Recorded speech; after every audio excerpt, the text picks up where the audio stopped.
I called my sons over. Both of them came. I'm getting married again. Michael's face went blank. Daniel just sat there staring at the coffee table. The clock in the living room ticked past 3. Michael sat back, arms crossed tight. Daniel still hadn't moved. When did this happen? Michael's voice was flat. Started seeing him about 6 months ago. I kept my tone steady. Where'd you even meet this guy? Daniel looked up for the first time. At Riverside Park, during my morning walks. I poured myself some coffee. Nobody touched theirs. What's his name? Robert. Robert Hayes? What's he do? Michael leaned forward. Retired teacher. High school English. Taught over in Portland for 30 years. Portland, Oregon? Yeah. And now? Lives here in Seattle. Moved after his wife passed. The room got quiet.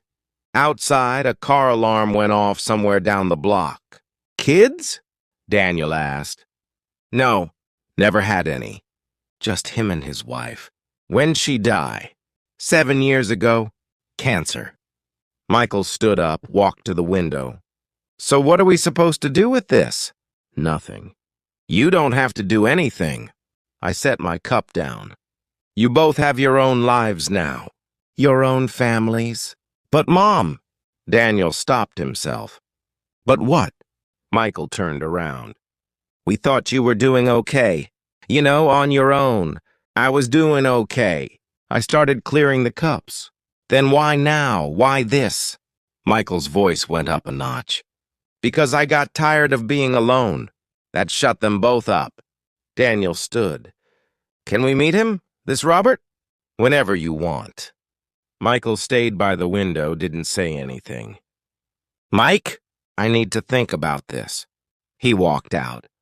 Daniel followed him to the door. Mom? Daniel turned back. If you're happy, that's what matters. The door closed. I was alone in the living room again. The coffee had gone cold. I drank it anyway. Wasn't as bitter as I expected.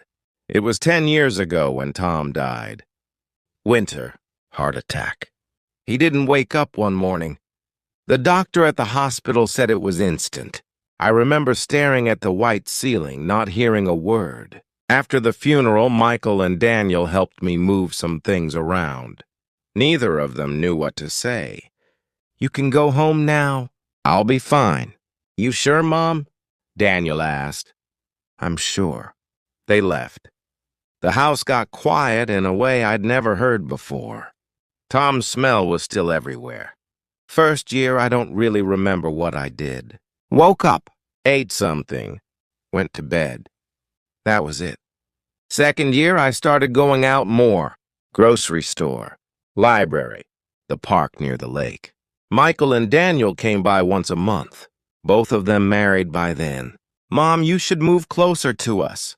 Michael said it more than once. I'm fine here. You're all alone. I know. Same conversation every time. 5 years went by. House stayed the same. I stayed the same. One morning at Riverside Park, I saw a man sitting on a bench, reading a book. Border collie lying at his feet. Next week, he was there again. Same bench. Same time.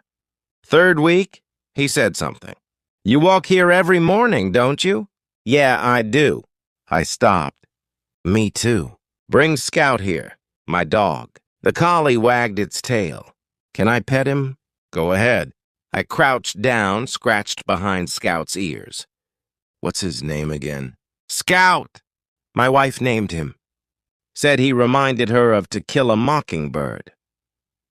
He smiled a little. She's passed. 7 years now. I stood back up. I'm sorry. It's all right. Didn't ask more than that. Next week we talked again. Just small stuff. Weather.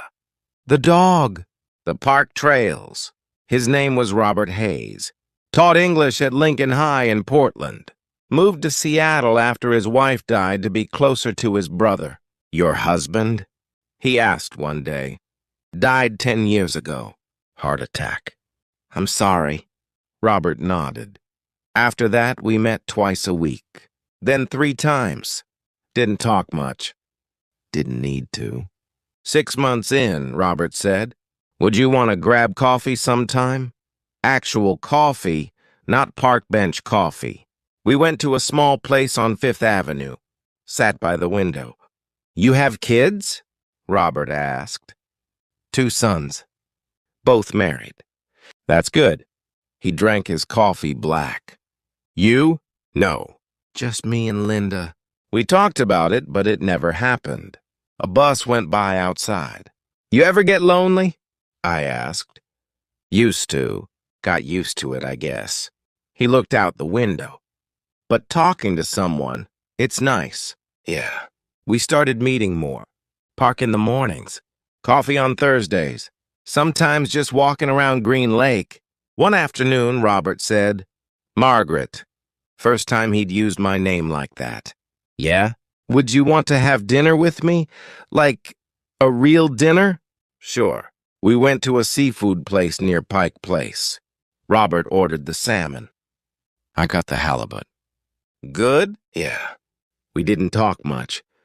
Didn't matter. Walking back to the parking lot, Robert said, Same time next week? Sounds good. When I got home, the house was quiet, but different quiet than before.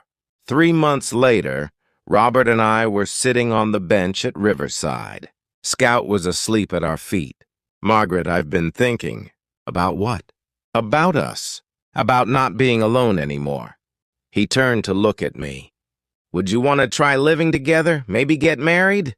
I didn't answer right away. Watched Scout's chest rise and fall. Let me think about it. Take your time. That night I looked at Tom's picture on the mantel. He didn't say anything. Never did. Next morning at the park, I found Robert at our bench. Okay. That's all I said. Okay? Yeah. Let's do it. Robert smiled. Bigger smile than I'd seen before. Thank you. For what? For saying yes. That's when I knew I had to tell Michael and Daniel. Week went by. Michael didn't call. Daniel did. Mom, you free Saturday? Yeah. I want to meet him. Robert. Okay. I'll let him know. Saturday came. Daniel showed up alone. Robert was already there, waiting in the driveway. They met at the front door. Robert Hayes. Robert held out his hand. Daniel. Good to meet you. They shook. Firm grip on both sides. Inside, we all sat in the living room. I brought out coffee. This time, Daniel drank his. Mom told me a little about you. Daniel set his cup down. Not much to tell, really. Robert smiled. Can I ask you something? Sure. Why my mom? Daniel's voice stayed even. Met her at the park. Started talking. Kept talking. Robert leaned back. After Linda died, I didn't think I'd want to be around anyone again. But your mom, she gets it. The quiet. The loss. We don't have to explain things to each other. Daniel nodded slowly. You planning to take care of her? Planning to be there. That's all I can promise. Fair enough. Daniel stood up. Mike's gonna be harder to convince, I know. But I'll work on him. At the door, Daniel turned back. He seems decent, Mom. He is. Still gonna take Mike some time. I know. After Daniel left, Robert looked at me. Good kid. Both of them are. Michael? He'll come around, maybe. Robert nodded. We'll wait. 2 weeks later, Michael called. Mom.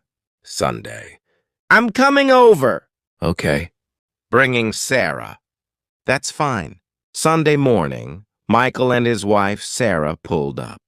Robert was already there. 4 of us stood in the entryway. Nobody quite knew what to do. Robert Hayes. Michael. This is my wife, Sarah. Nice to meet you both. We moved to the living room. Michael sat across from Robert. Didn't take his eyes off him. So, Robert. Yeah. When exactly are you planning to marry my mother? When she's ready. When you and your brother are okay with it. Michael's jaw tightened. I'm not okay with it. Michael. Sarah put her hand on his arm. No, I need to say this. Michael leaned forward. Dad died and Mom handled it. 10 years she handled it alone. Now some guy just shows up and... Michael. I cut in. What, Mom? It's true. Robert didn't just show up. I chose this. Michael sat back, looked away. Robert spoke up. Michael, I'm not trying to replace your father. Good, because you can't. I know that.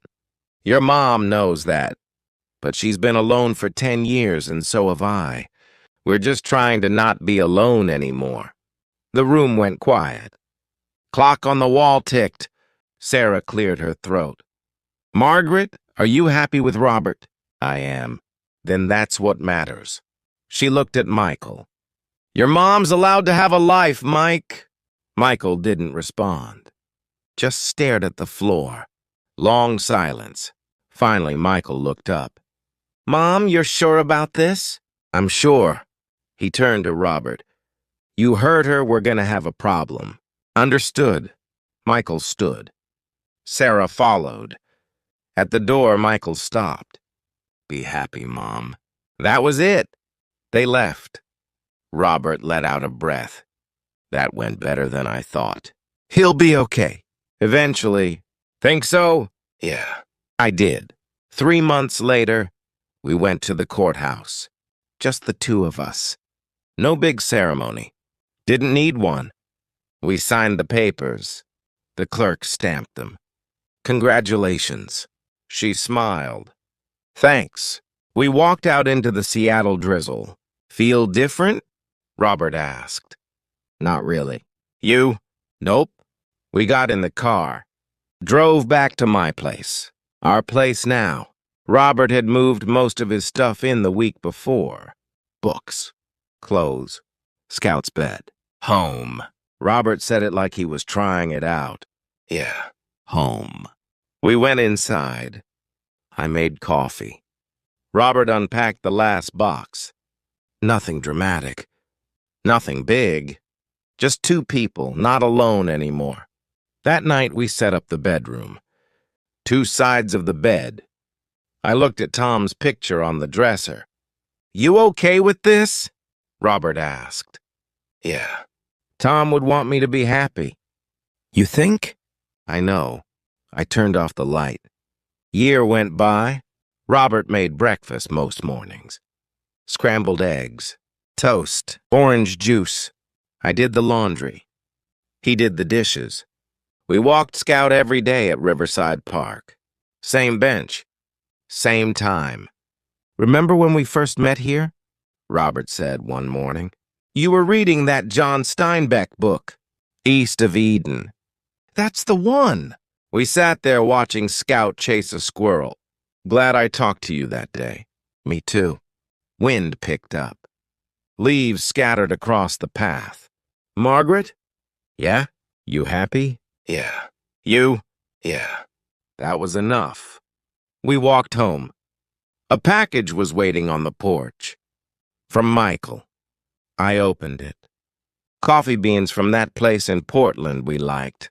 Note inside. Thinking of you both. M and S. Robert read it over my shoulder. He really did come around. Told you. That night we made coffee with the new beans. Sat on the back porch. Stars were out. Rare for Seattle.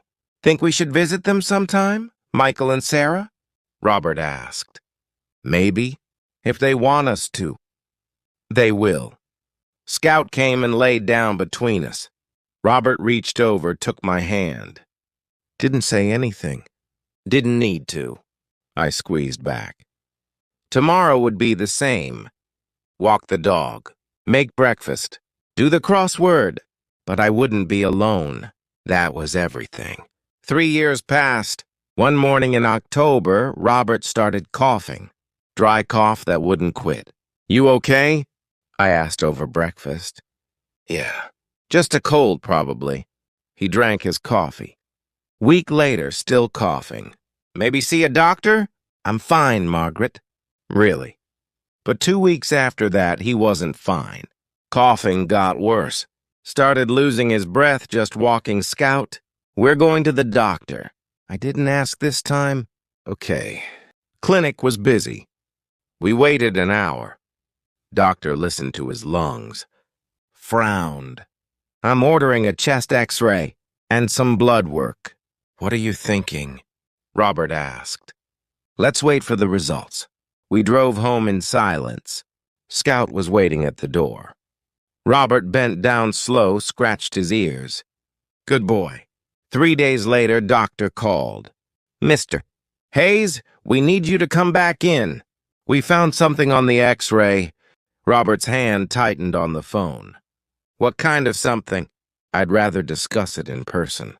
Can you come in tomorrow? Yeah. He hung up. What did they say? They found something. Want us to come in? I reached for his hand. Okay, we'll go. Next day, doctor sat us down.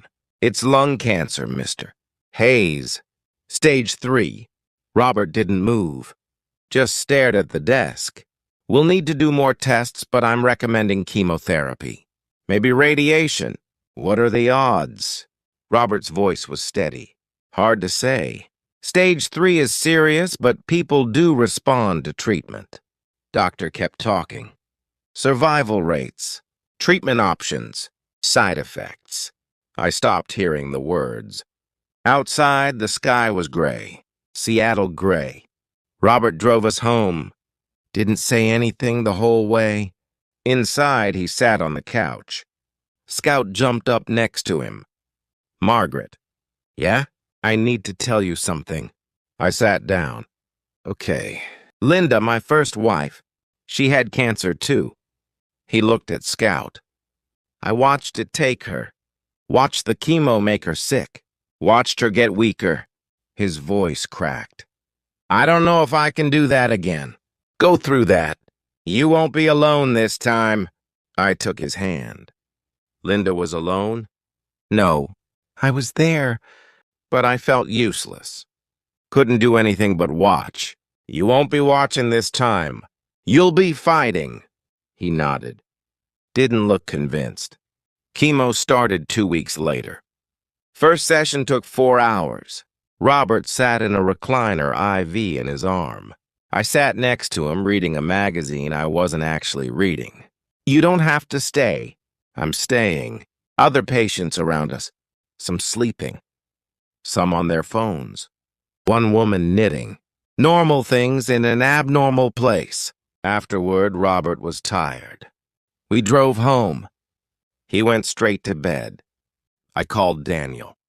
Mom, everything okay? Robert has cancer. Lung cancer. Stage 3. Silence on the other end. We're coming up this weekend. You don't have to. We're coming. Saturday, both sons showed up. Michael, Sarah, Daniel, and his wife Amy. They brought food. Casseroles. Soup. Bread. Robert came out of the bedroom. He'd lost weight already. Hair starting to thin. Hey, Robert. Michael shook his hand. Michael. Good to see you. We all sat in the living room. How you feeling? Daniel asked. Tired, nauseous, but okay. What do the doctors say? They're hopeful, cautiously hopeful. Sarah leaned forward. What can we do? For either of you? Just this. Coming up. That helps. Robert smiled, but it didn't reach his eyes. Michael cleared his throat. Listen, Robert, I know we didn't start off great, but you've been good to Mom. You make her happy. So you need to fight this thing, okay? I'm trying. Try harder. Robert actually laughed. Yes, sir. They stayed for dinner. Robert ate a little, mostly just pushed food around his plate. After they left, he went back to bed. I cleaned up the kitchen. Scout sat by the bedroom door, waiting. Months went by. Chemo every 2 weeks. Robert got sicker each time. Lost his hair. Lost more weight. Couldn't keep food down. I made him soup, broth, anything soft. He tried. Couldn't always manage it. One night he woke up coughing. Couldn't stop. I called 911. Hospital kept him 3 days. Pneumonia on top of everything else. Doctor pulled me aside. Mrs. Hayes, the cancer isn't responding to treatment the way we'd hoped. What does that mean? It means we need to consider other options. Or think about comfort care. Hospice. Eventually, yes. But not yet. We can try a different chemo protocol. What does Robert want? We haven't discussed it yet. Wanted to talk to you first. Talk to him. It's his body. His choice. Robert chose to keep fighting. Different chemo. Stronger. Side effects worse. He couldn't walk Scout anymore. I took over. Every morning, same routine. Riverside Park. Same bench. Scout would sit there, looking back toward home. Waiting for Robert. He's resting, buddy. He'll be okay. I hoped I wasn't lying. 6 months into treatment, Robert couldn't get out of bed most days. We set up the living room like a hospital room. Hospital bed. Oxygen tank. Medications everywhere. Nurse came 3 times a week. Michael and Daniel visited every weekend. Sometimes just sat there. Didn't need to talk. One Sunday, Robert asked Michael to come closer. Yeah, take care of your mom after I'm gone. You're not going anywhere. Michael. We both know. Michael's face went tight. She'll need you. Both of you. We'll be here. Promise me. I promise. Robert closed his eyes. Hospice started in November. Doctor said weeks, maybe a month. I moved a cot into the living room. Slept next to Robert's bed. Scout slept on the floor between us. One night, Robert woke me up. Margaret, I'm here. Thank you. For what? For these 4 years. For not being alone. Stop talking like that. I mean it. I was just existing before. You made me live again. I held his hand. It was cold. You did the same for me. Good. He smiled. Scout. Take care of Scout. I will. And Margaret. Don't be alone again. Promise me. I can't promise that. Try. For me. Okay. He closed his eyes. Robert died 3 days later. Early morning. Sun just starting to come up. He took a breath. Then didn't take another. I sat there holding his hand. Scout put his head on the bed. He's gone, buddy. Funeral was small. Robert's brother came from Portland. A few old colleagues from his teaching days. Michael and Daniel. Sarah and Amy. We scattered his ashes at Riverside Park. At our bench. Wind picked them up. Carried them over the water. Scout sat next to me the whole time. Didn't make a sound. First month alone was the hardest. House too quiet. Too empty. I'd wake up reaching for Robert. Forgetting he was gone. Michael called every day. Mom, you doing okay? Yeah. I wasn't. You want to come stay with us for a while? No. I'm okay here. Same conversation. Every day. 2 months after Robert died, I started walking again. Scout and me. Riverside Park. Every morning. Sat on our bench. Watched the water. One morning, a woman sat down next to me. Golden retriever at her feet. Beautiful morning. Yeah, I've seen you here before. You and that border collie. Scout. Yeah, we come here every day. I'm Jennifer. Margaret. The dogs sniffed each other. Scout's tail wagged a little. First time I'd seen that since Robert died. You walk here often? Jennifer asked. Every day. You? Most mornings. Lost my husband last year. Walking helps. I'm sorry. Thank you. We sat there. Didn't say much else. Next week, she was there again. Week after that, we got coffee after our walk. Nothing big. Just coffee. Just talking. 6 months passed.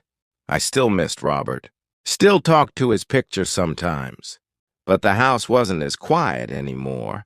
Scout was getting older, slower on walks, slept more, but still wagged his tail when I came home. Michael and Daniel didn't call as much. Didn't need to. I was okay. One morning at the park, Jennifer brought a friend. Margaret, this is Tom. Tom, Margaret. Different Tom. Not my Tom. We shook hands. Jennifer says you walk here every morning, too. Yeah. Rain or shine. Same. He smiled. Nice smile. We walked together that day. The three of us. 3 dogs. Nothing more than that. But maybe someday. Year after Robert died, I went back to the courthouse. Same building where we'd gotten married. I sat on the bench outside. Thought about Tom. 30 years together. Thought about Robert. 4 years together. Both gone. But both had given me something. Tom gave me a family, 2 sons who checked on me, who loved me. Robert gave me hope. Showed me it wasn't too late to not be alone. I stood up. Walked to the car. Scout was waiting in the back seat. Let's go home, buddy. He barked once. That night I looked at both pictures. Tom on the mantel. Robert on the bookshelf. Thank you. Both of you. I turned off the light. Tomorrow I'd wake up, walk Scout, maybe see Jennifer, maybe see Tom, maybe not. Either way, I'd be okay. Life keeps going. Even after loss, even after grief, you just have to keep walking, 1 foot in front of the other. I learned that from Tom. I learned that from Robert. And I'd keep learning. As long as I kept walking,